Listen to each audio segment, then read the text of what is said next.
Thank you. I'm so pleased to introduce the members of my panel. We have an excellent group from a variety of backgrounds. To my immediate left is Ms. CHRISTINA NEMR. She is formerly from the State Department, where she worked extensively on developing countering violent extremism programs, and she now works in a private capacity in the same realm. To her left is ASIM HAFIZ, who is the Islamic religious advisor to the UK Ministry of Defense. Has a long history advising, giving pastoral care within the UK, the British military, and we're certainly pleased to have him today giving a little bit more international flavor to our panel.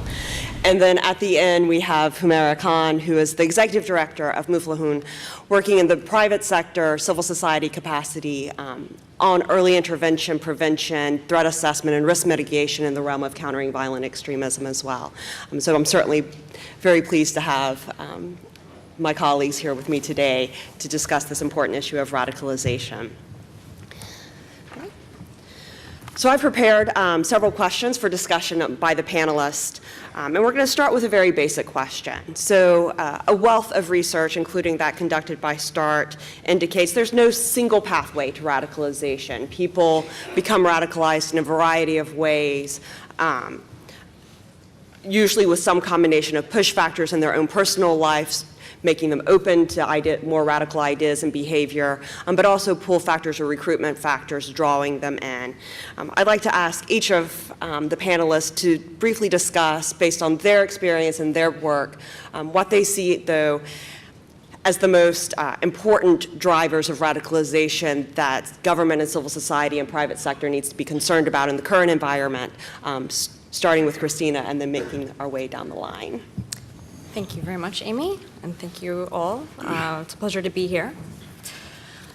When it comes to radicalization and what drives individuals, I think what Amy said is spot on. There is no one path. There are a mixture of factors that play in. It could be external factors, government corruption, police brutality, feelings of marginalization on a more personal level, and a lot of individuals are always searching for a sense of self-worth. I think that's a common feeling that all humans have, wanting to feel like they mean something and that they're contributing something. And the role of identity, I think, plays into this. People want to be able to identify with something that truly relates to them. They want to be part of a group at the same time. And so social dynamics, group dynamics play a part here. If you look at the groups who have committed atrocities, most recently the ones in Paris, and before that the Charlie Hebdo, a lot of the attackers knew each other in some form or fashion. They were either familial relations, they were brothers, or they were friends. And so you can't understate the power of your network. You feel marginalized, and you might have extreme thoughts by yourself, but it's only, it's most often when you start meeting other like-minded people, individuals, that you start settling more and more into your views. They become black and white, more extreme, and that you as a group start moving towards a more polarized outlook. I'll leave it there. Brilliant. Thank you very much. I'm very grateful to be the token male on this panel. And also the one that provides the UK flavor. I hope you like it. Thank you very much for introducing that question, which is an important question because that's the starting point to a lot of the challenges that we're facing in the world today. And like Honorable John Brennan said, we are not comfortable with the new space, and the new space is stateless. The new space doesn't have boundaries, it doesn't have borders, and in that environment radicalization is stateless. Radicalization has no borders, and radicalization recognizes nobody else's space and authority. And so it's an important question that needs to be discussed. But at the same time, I agree with the previous speakers that there is no one single pathway. But if I were to try and put my finger on something, is definitely the issue of identity, which Christina mentioned.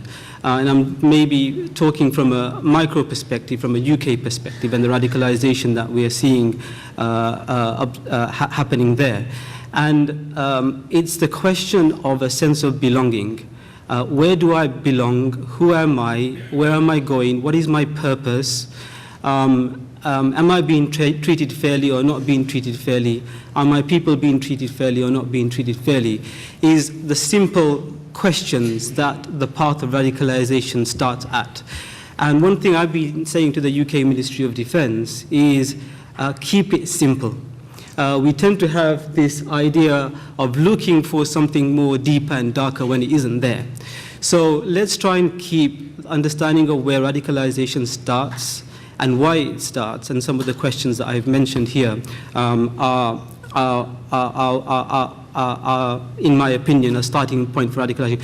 No doubt, as the path gets, as the individual goes further down the path of radicalization, it no doubt becomes very ideologically entrenched.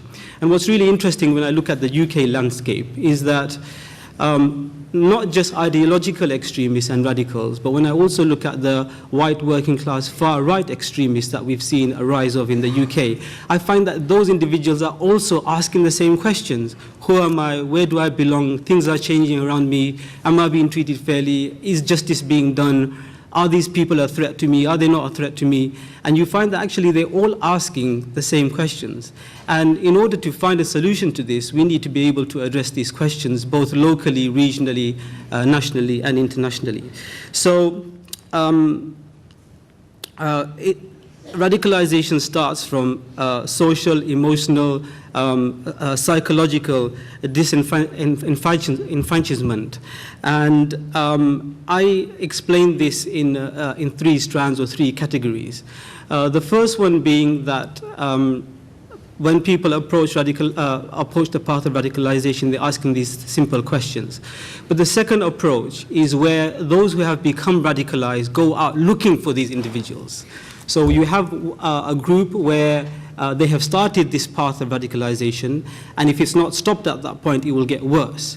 And who intervenes first will win. And so people go out, like in the UK, we have an individual called Anjum Chowdhury. He lives in a city called Luton. He goes out looking for these individuals and finds that gap and finds that space and intervenes and draws them in. Once these individuals are drawn in, anything can be fed to them, which can increase and enhance the radicalization that is taking place. And where this radicalization ferments is when all of a sudden you can't talk to girls, you can't go to cinemas, you can't talk with people of other faiths, and all of a sudden your world becomes smaller and smaller and smaller, and you're meeting the same people, same type of people every single day in the Lebanese coffee shop at the end of the high street. And then that then leads on to the more extreme form when initially, this was about becoming more religious. This was about becoming more ideological. This was about becoming, taking on a kind of a anarchic approach to life. All of a sudden, that becomes a very strong religious motive, and it's a hook, religion then becomes a hook upon which people can hang their thoughts on, and then they believe to do something is their religious duty. And when it gets into that realm of it being a religious duty, and anybody else in here who's religious and are devout will know that we want to be devoted to our faith. But when that devotion is twisted and manipulated for other means, then we get on some kind of very dangerous ground. Sorry, thank you very much.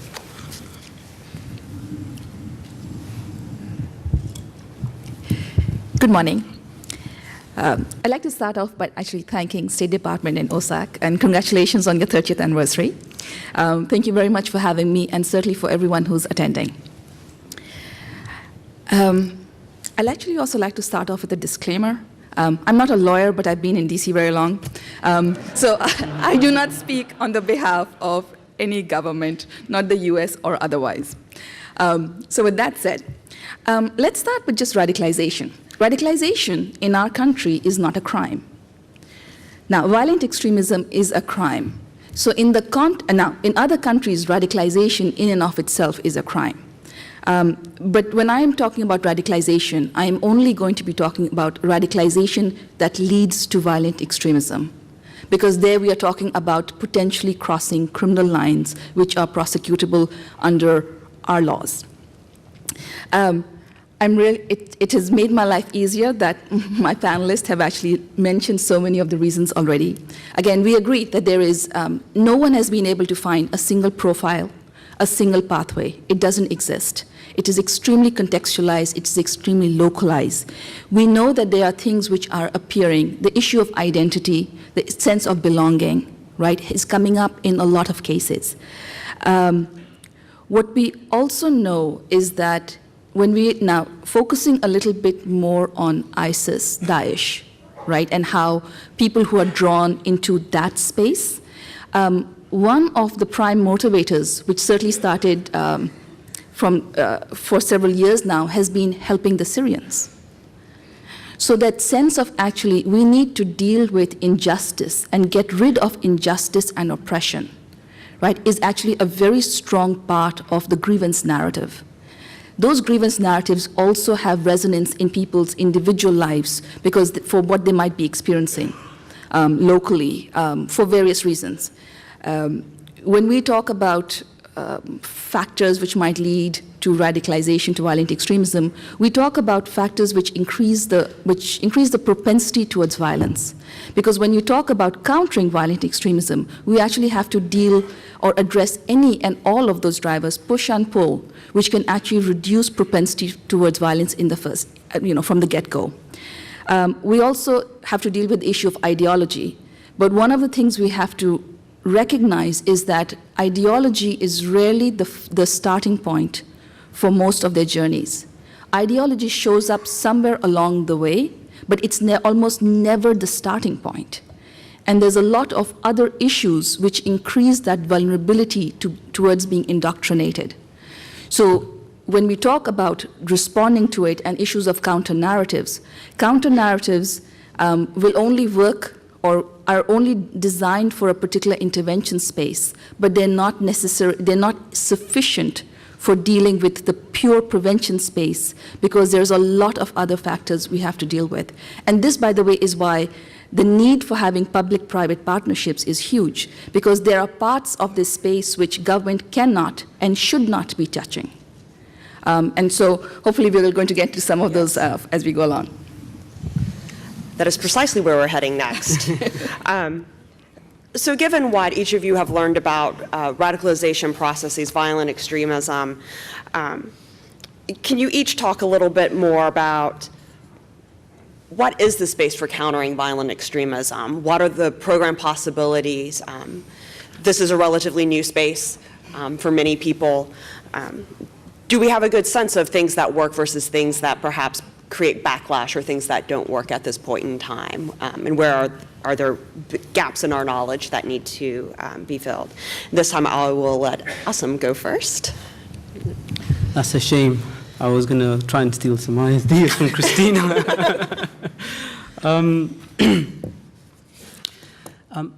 What works, what doesn't work? I think what's really important is, if you want to do prevention work in communities, what's really challenging is when it falls under the security banner. We need to try and take prevention and intervention out of the security space so communities can feel comfortable with it. I think the state must be involved. I think the government has to be involved. It has a responsibility to be involved, even though many people don't want it to be involved in this space. But we can't do it without the state. The government has to be involved. We need money from the government to be able to run some of these projects. But we need to definitely give communities the lead in this. And it's the people at the grassroots level can do prevention the best.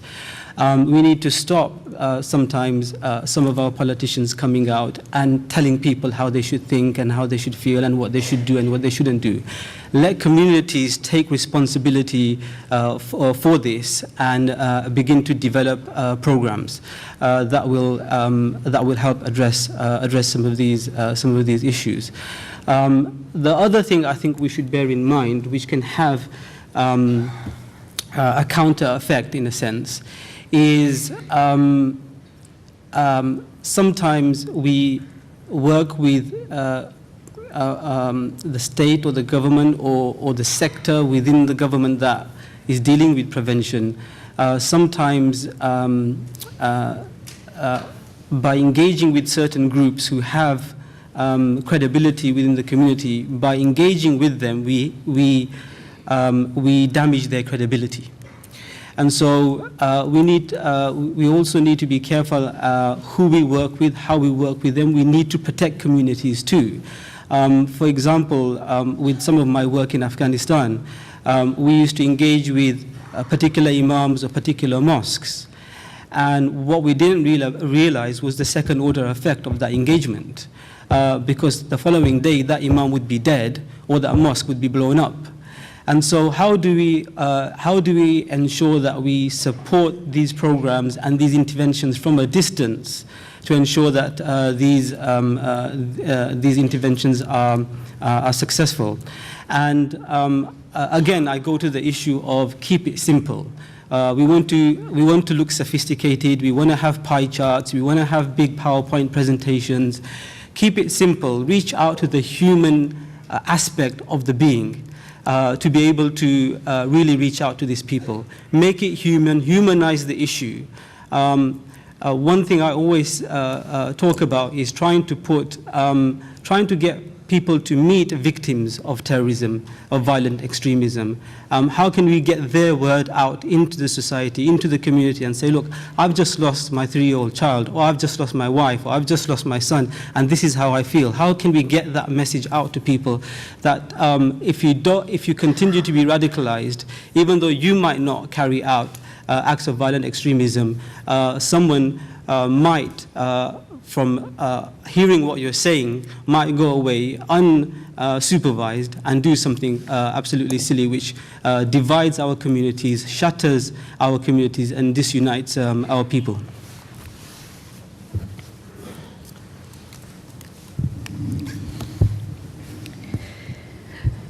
We approach CVE programming from a particular, we actually have our own framework that we use.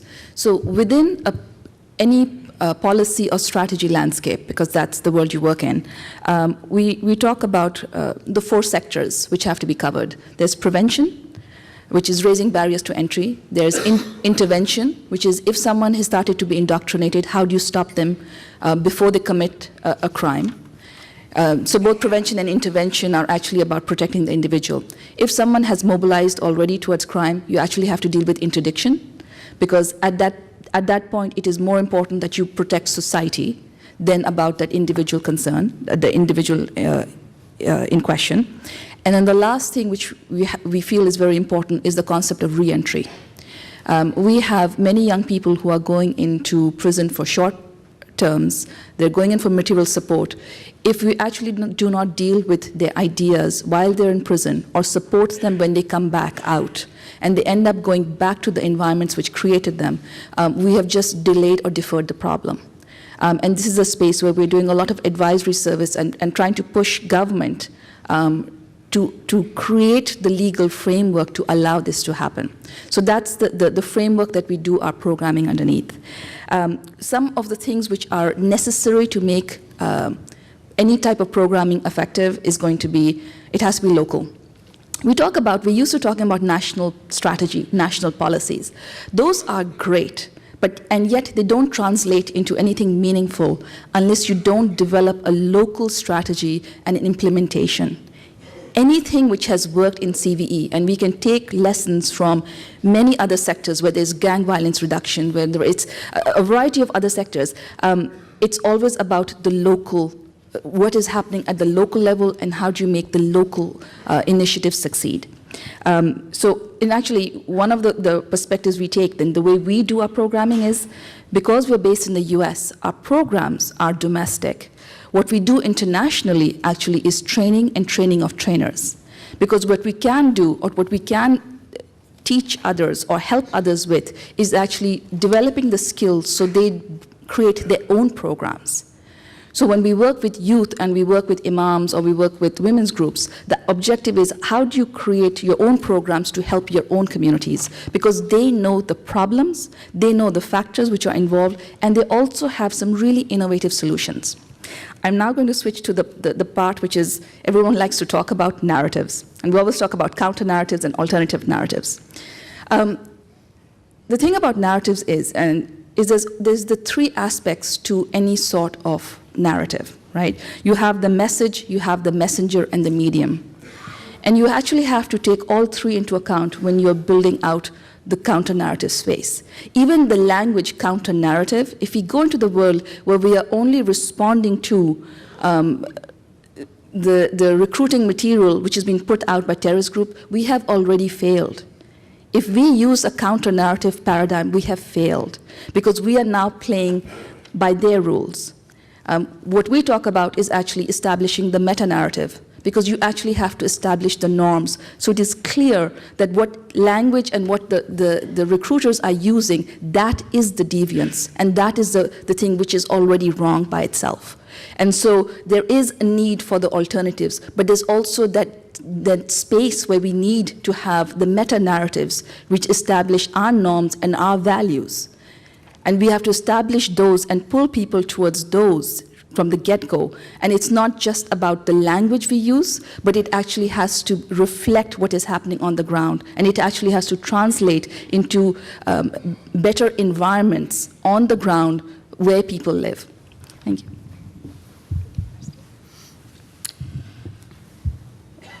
Anytime you look at a problem and you start proposing solutions to it, I think the first natural or smart starting point would be to look at the numbers, or what is the scope of the problem. So in this context, radicalization and recruitment is not happening en masse. It's not happening in mass numbers. So I think a common mistake is that CVE programming, especially when it comes to counter-narratives, they are distributed to a mass population, and that doesn't work. Going back to the individual factors that play into someone radicalizing and recruiting and being recruited. In fact, so we know that recruitment often happens before radicalization ever does. And using, again, not to hate on the counter-narratives, but using as an example, so many counter-narratives put so much emphasis on the ideology, right, and trying to promote more moderate strands of Islam, when in fact, again, it's not reaching the grievances that these individuals hold, which might be perceived as sometimes they're real grievances. And I think CVE programming has to understand that and to acknowledge that, and not to dismiss the population that's working with as, their perceived grievances, or a lot of times you hear, people put them in a group, call them crazy. I mean, there are natural factors that play in here. And so HUMERA laid out the spectrum of involvement. It's something that when I worked in the Counterterrorism Bureau, we used as well, so thank you for that. And a lot of focus happens on the prevention aspect, coming in and trying to provide opportunities for individuals, whether it's things as small as after-school programming, entrepreneurship opportunities, ways for them to get involved civically if, for example, it's for political reasons that they are aggrieved. But then again, the limitations are the identity. Is that providing an identity that they can really hold dear and that gives them a sense of purpose? This is not necessarily a role for government. Again, as my fellow panelists have pointed out, the messenger does matter. The U.S. government doesn't have the best track record and should not be promoting either certain strands of ideology or be seen as implementing certain types of programming. So and another issue here as well when it comes to government attempting to promote CV programming is that everything is so reliant, it's reactive, it's very reactive. An attack happens and then everybody wants to know, okay, what are we doing to engage? How are we going to respond? Radicalization is happening, we need to involve the youth. But the problem is these are all short-term commitments. Everybody has a very short attention span, governments do as well, but they're also responding to their populace. At the end of the day, these grievances, the drivers of recruitment and radicalization to violence, they're long-term issues, and they're not going to be solved overnight. So I think another major step in putting forth viable CV options is the need for stakeholders to understand that this has to be a long-term engagement, and you're not going to see immediate results. It's something I know for our U.S. Congress needs to understand as well. But that also means making stakeholders aware of just the time frame necessary. I would like to also draw on one point that ASIM made about victims' voices as a counter-narrative. He's absolutely right. They're one of the most resonant stories you can put out there against terrorism. And a lot of organizations like to put together PSAs on victims, use victims. But from my time in government, I've seen that there are lots of good videos out there that use victims and use their stories, but then there's never any follow-through. Those videos are never placed in any sort of manner or targeted towards an at-risk population. And this is something where I think the private sector needs to come in. Once you do have a viable counter-narrative, how are you ensuring that it's getting to the right population? It's not enough to just put together a video and then leave it at that. Can I add something? Sure. I've asked for permission to add a few words, so thank you very much. I know there are faith-based organizations here in the audience, and I would definitely urge people of different faiths to actually contribute to prevention work. The whole basis of the prominent radicalization we're seeing now is about dividing communities, is about building walls, it's about creating barriers. And the more that we can do in a united fashion, whether it's here in our own countries or in the international space and organizations that you run, I think there can be nothing more positive and nothing more powerful than a demonstration of unity amongst people of different faiths and different cultures. So don't feel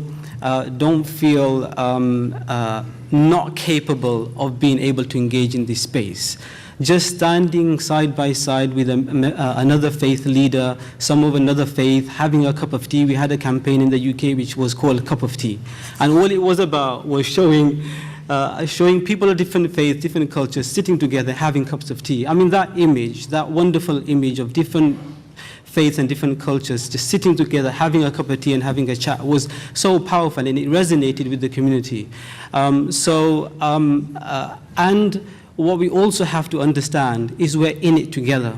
One of the most powerful things I heard from an army general one day when he was speaking to an audience which is battling radicalization is we're here to help you.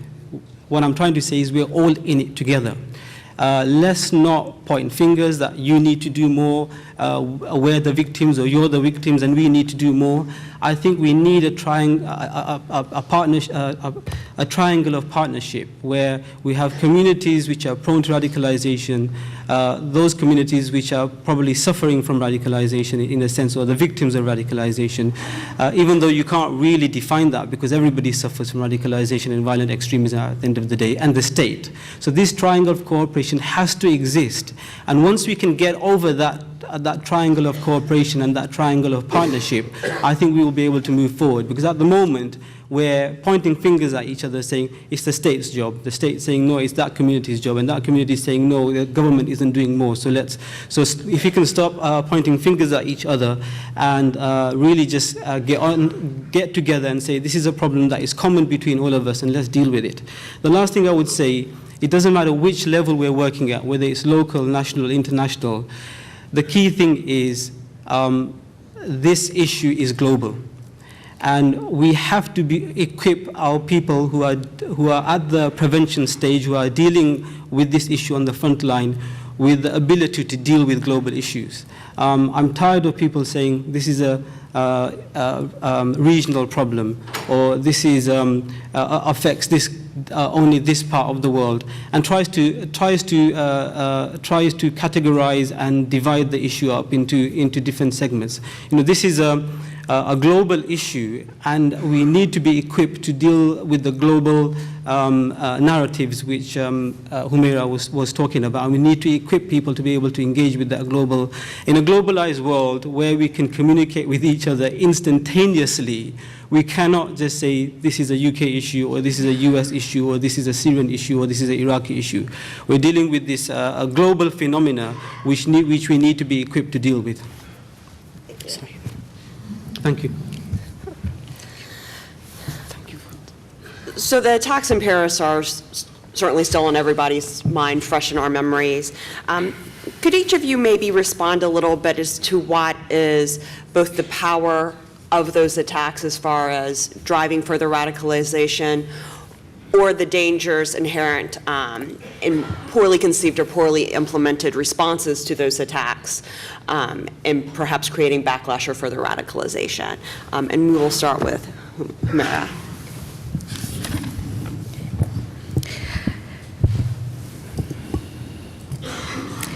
Well, one of the realities which we have to deal with is that we are facing a very sophisticated enemy, and one which is quite open and uses misdirection, and that is part of their own strategy. And the reason I raise this is that one of the first responses that we have seen, which is post the Paris attacks, has been the issue of refugees, right? Now, if Europe starts shutting its doors to refugees, it is actually playing right into the hands of what ISIS, Daesh has said is what they want. In fact, a few months ago, when the body of the 3-year-old child washed up on a Turkish beach, and that gained international media attention. It became a big media issue on, look at this, what's happening to the refugees. Within a week, ISIS had put out something like 10 different directives telling the Syrian people, why are you leaving Syria? You should actually come to us because we will protect you from Assad. And if you leave, and every refugee who's leaving Syria is actually, you have left the religion and you are now, you should be killed. We have the right to kill you. And so they don't want Syrians to be leaving Syria. That's one of their objectives. They're very clear on that. To the extent that of those 8 attackers, there's one, most of them are French, but they said that they found one Syrian passport. Well, what the French news media was reporting yesterday was that the Syrian passport belonged to a soldier, part of Assad's army, who was killed 6 months ago. So the fact that he was carrying a passport which was of a dead soldier is perhaps an indicator of the misdirection which is there. So I think at this stage, while the investigations are happening, we have to be careful to not just respond with fear, but actually make sure that we have a cool-headed response to what we do. In terms of responses, overall, we have the option of everyone has a role to play. It's not just government, it's private sector, it's civil society. Every role, every sector of society has a role to play. Whole of government, whole of society. So we talk about what are CVE, which is countering violent extremism, CVE specific responses, and CVE relevant responses. So CVE relevant responses are things which help change the underlying environment, but they might not be directly addressing the issue of extremism head on. CVE specific responses address the issue of extremism head on.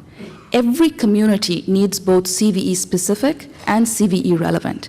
Private sector is specially equipped or ready, or they are very enabled to be a platform for CVE relevant measures, because they have the ability to actually work in the world of awareness, of education, of diversity and building inclusion. We talked about belonging, right? Issues of identity. Those impact your staff, your clients, the people on the ground, every part of your world is impacted by this. And also working on issues of exit. If someone is trying to get out, how can you help them? And this is a place where there's a lot of CVE relevant responses which private sector has.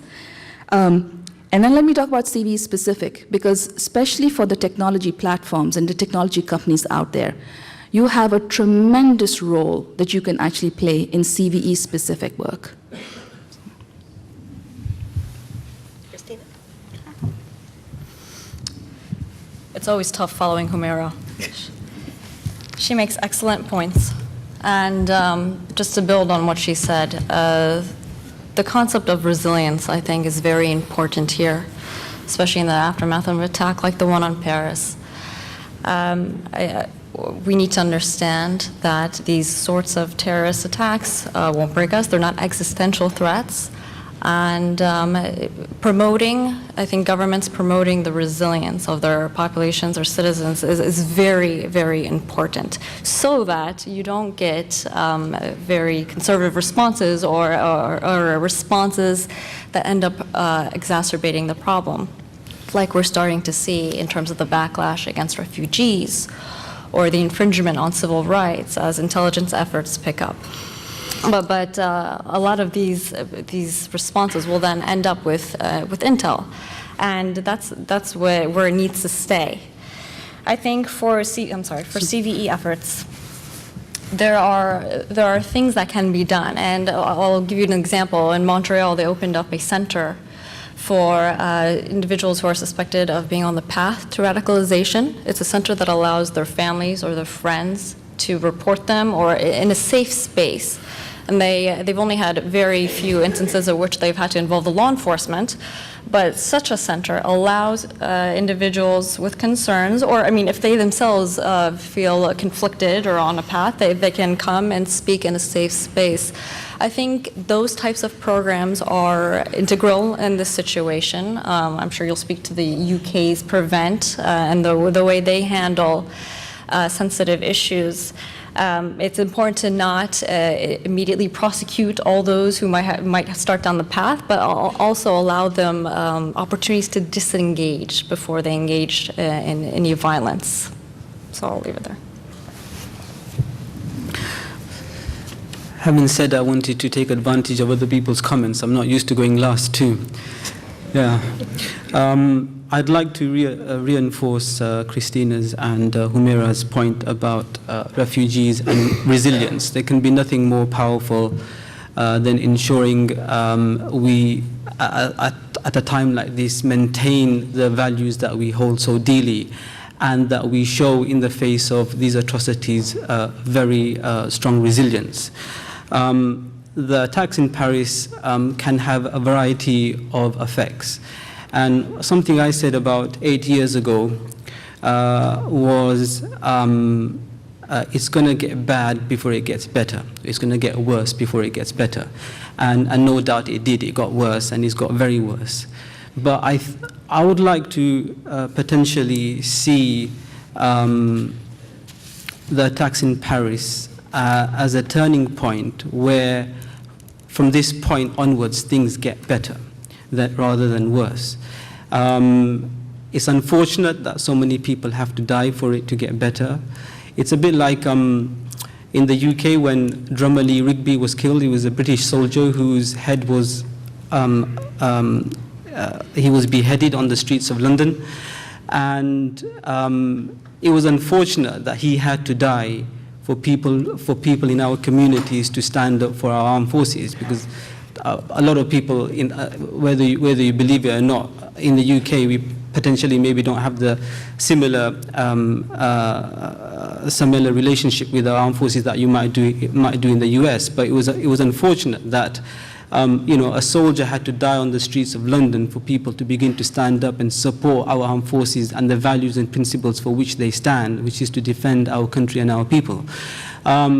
And at that time, one of the most powerful soundbites that I've heard from the UK government was when Prime Minister David Cameron came in front of number 10 Downing Street with the black door, with the number 10 just above his head, And he said, this is not a representation of Islam, this is a betrayal of Islam.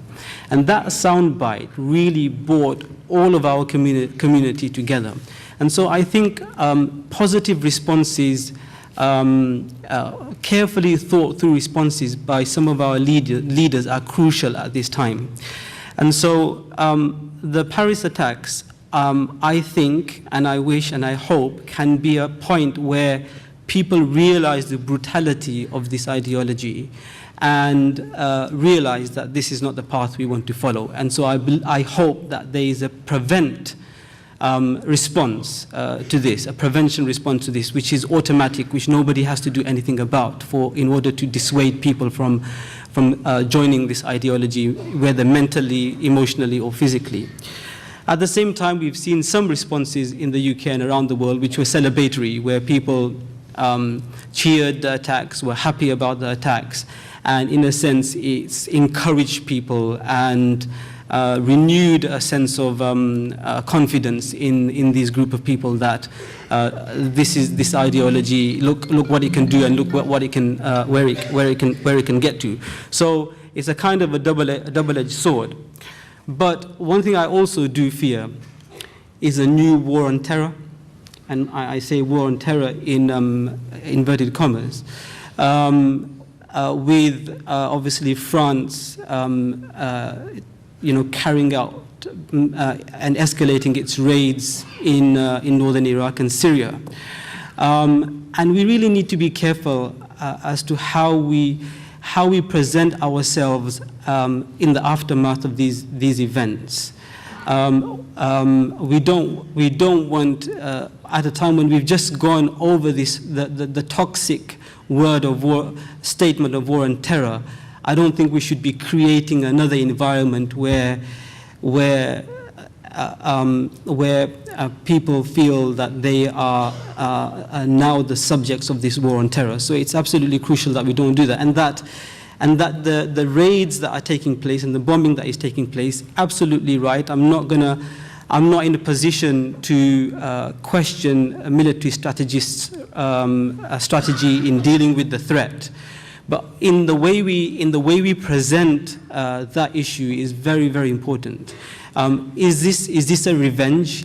Are we becoming as irrational and insane as the extremists and the terrorists, that all of a sudden we want to throw 30, 40 bombs onto a nation, onto a community that we weren't throwing before? So is this revenge?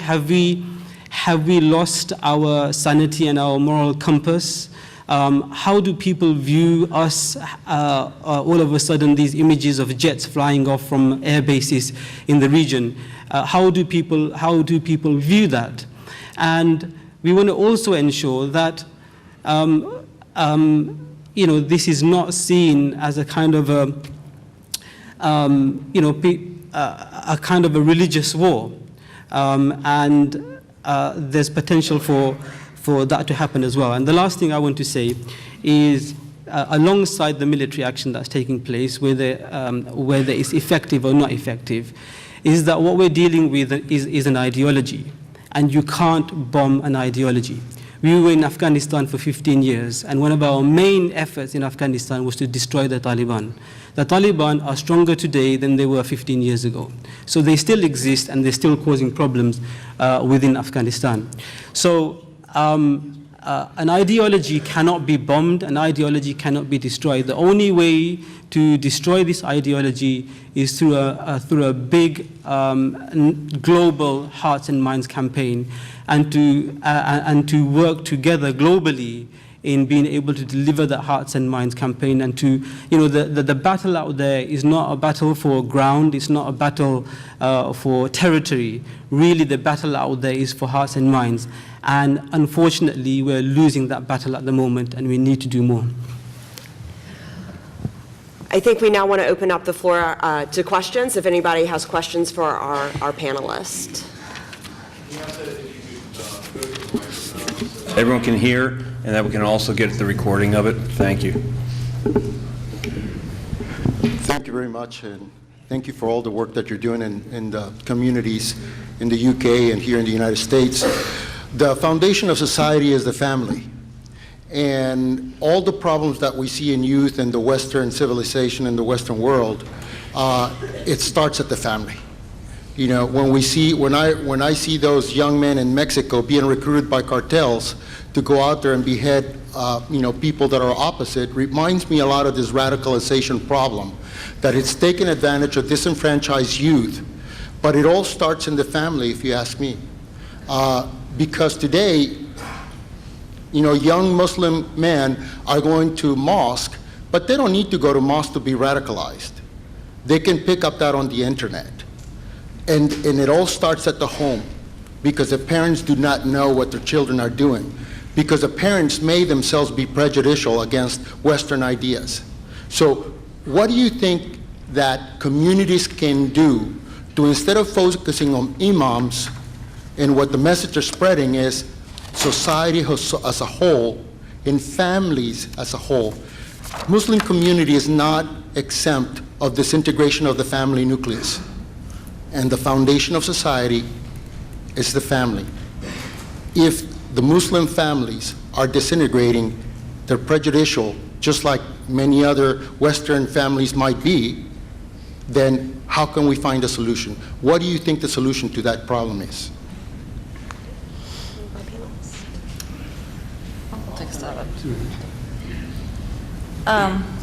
There are a few points in response. I would start with, I think it's hard to make the generalization that these individuals who are being recruited or joined violent extremist groups come from broken families, or that their families haven't adopted Western values.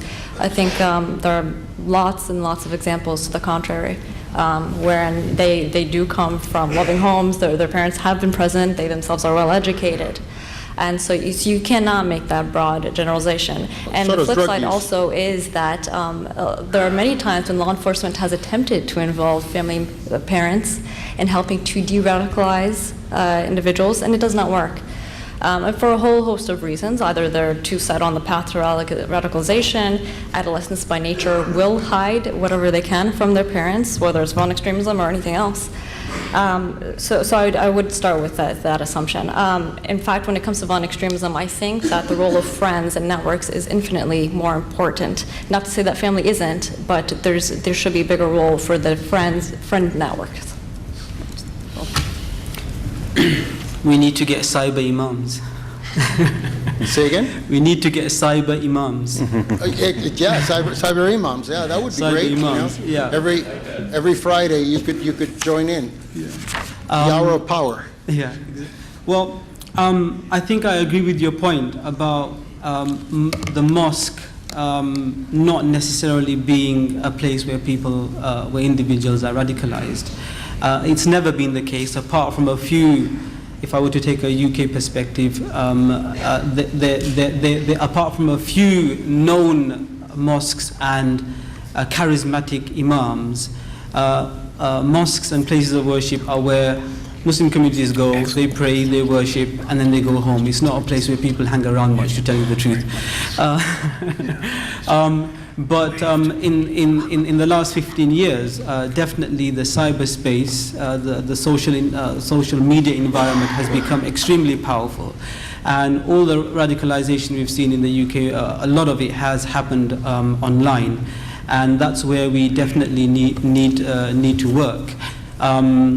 I've been recently visiting schools in the UK, and what I've been talking about social media, and what I've said is actually we need to create a new word which describes how vastly and how quickly we can communicate on social media, because instantaneous is not just good enough. It's just not good enough. It's massive. But what's also really important is that young people are so savvy with these things. They're so extremely savvy that the 3 Muslim young innocent girls from the UK who decided to pack their bags up and go to Syria, their parents didn't have a clue. They just didn't have a clue. The family was fine. The family unit was fine. It was a loving family. They just didn't have a clue. I mean, the young people are just so savvy and so sophisticated in how they deal with these things that the family is important, I agree, but, you know, I have young children, and as much as I keep an eye on my young children, I fear, you know, one day my daughter won't come home. And she won't come home because she's at the after-school club. It's because she's left the country. You know, that's how scary the environment is and the issue is. So family is important, and I think the family has a role to play.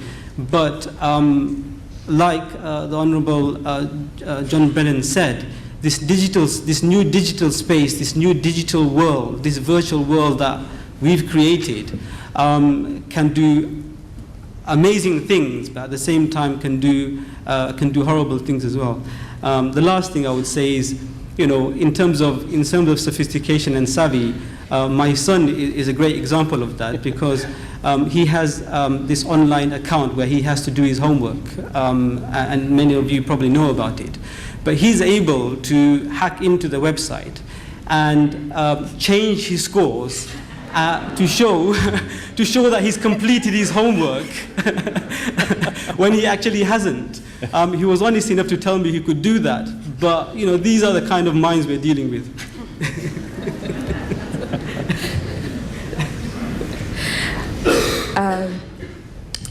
So intelligence analysts are estimating that, at least in North America, about 90% of the radicalization is happening, or the recruitment is actually happening online.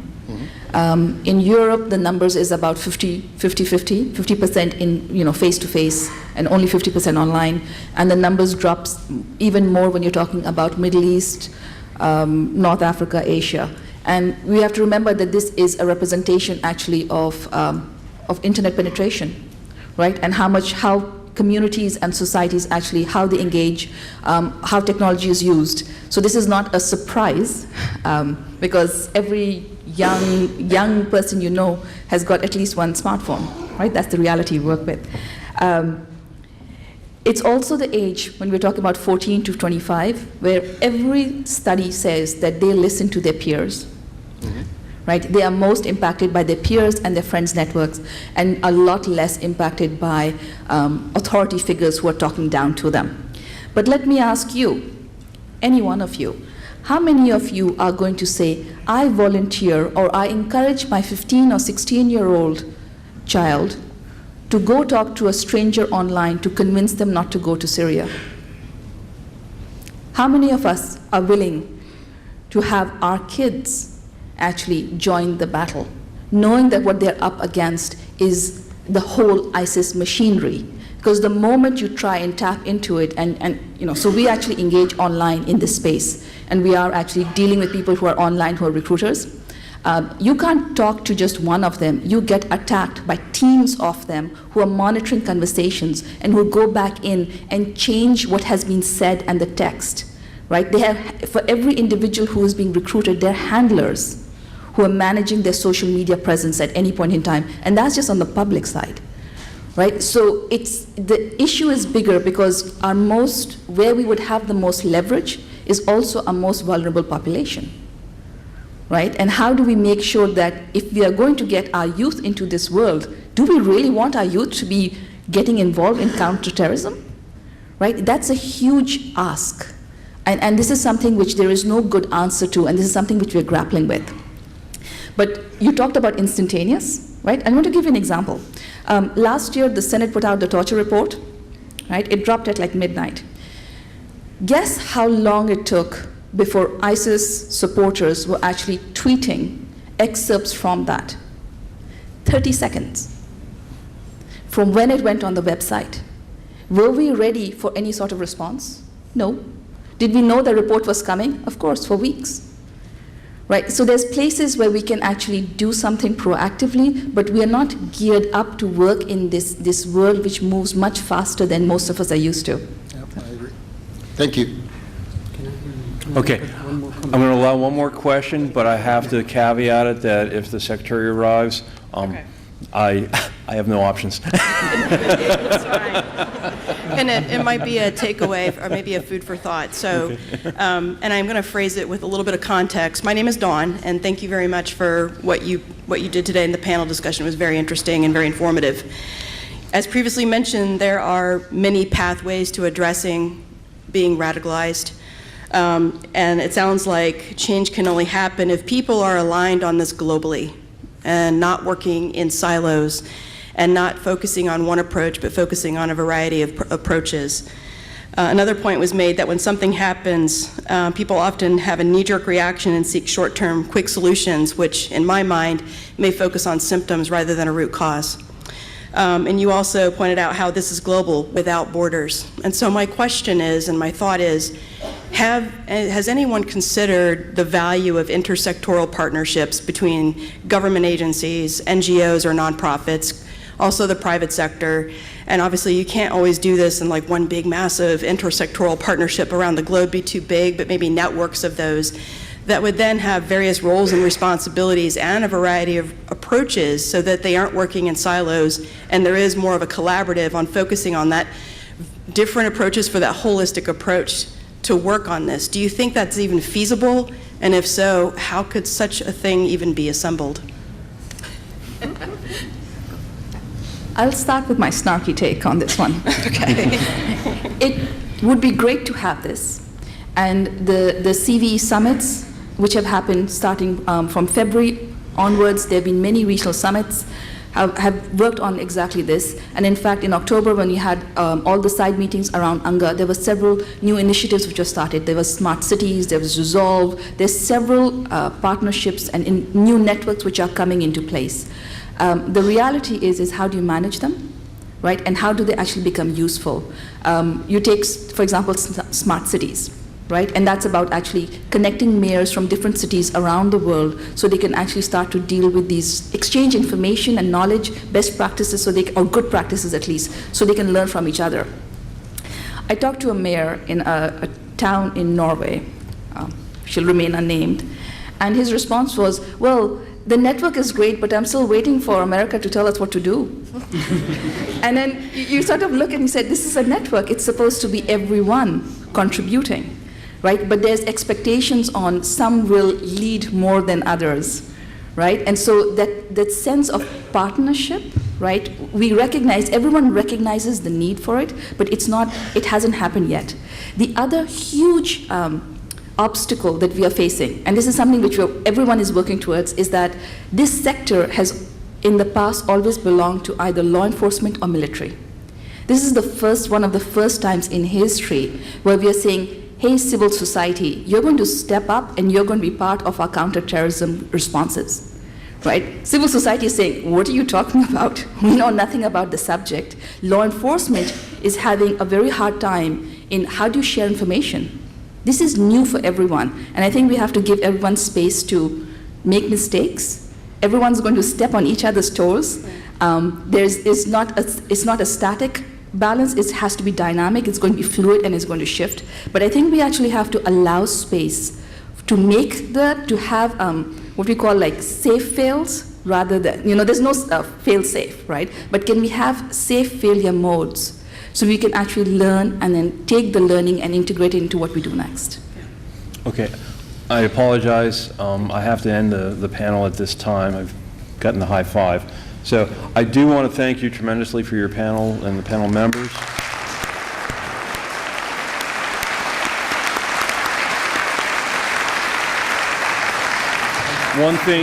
One thing I have experienced over the last 18 months here with OSAC is the quieter the audience, the more focused and more receptive they are to your discussions. And we could hear a pin drop today. So thank you very much again. So, thank you. Ali, if you could. I'm the leading state sponsor of terrorism.